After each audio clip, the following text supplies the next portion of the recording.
I'm Jason Yarusi, and this is your weekly update. So each and every week, we bring you a new webinar targeted and focused on one aspect of multifamily investing, and this week is no different. So if you want to be in the know, if you want to be updated each and every week, make sure you go down there and hit that follow button.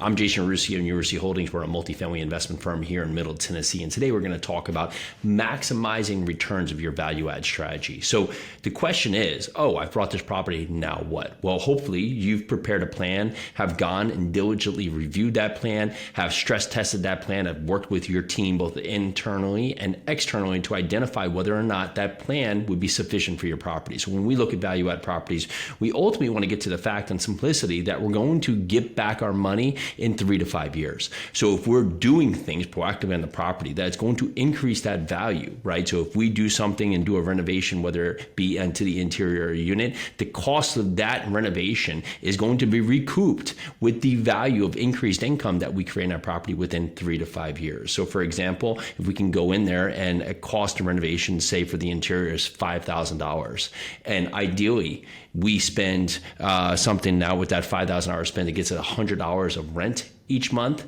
Over the course of the year, we will have gotten $1,200 of additional rental income for that unit.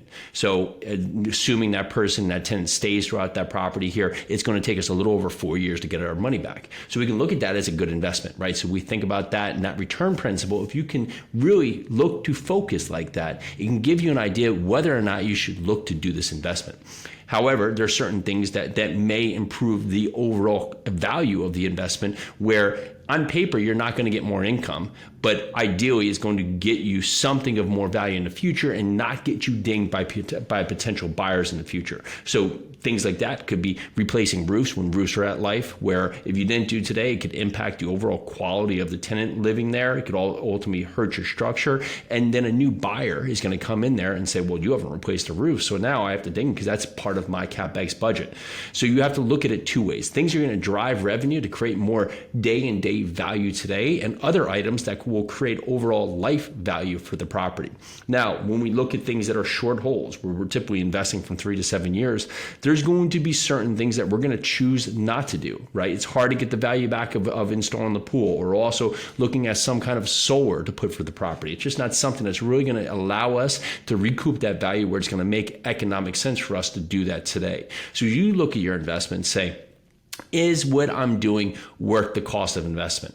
If you are going to put in $15,000, $17,000 per unit, and you're going to get $100 or $200, where in fact you could put in $3,500 and get $50, what's inherently going to make the most sense for you, right? The upfront cost is very, very high from that front. So you're going to spend more money getting to a certain income that has very few additional return value over something of a lower impact. Don't improve over the market, right? We see this all the time with flips. Some people come in there and they'll do a flip just to their own home, and they'll flip a home where they think that they should improve the home to the value of something they want to live in, when in fact they haven't improved it what the actual market would sustain.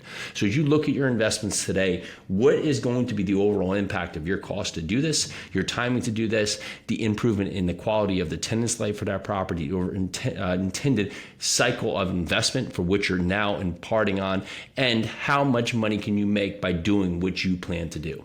All right, I'm Jason Yarusi. That is a way that you can look at maximize returns of your value add strategy. If you like what you hear, make sure you go down there, hit that follow button. Let us know in the comments, what are some things you're doing today to maximize the value on your investments? We'd love to hear from you.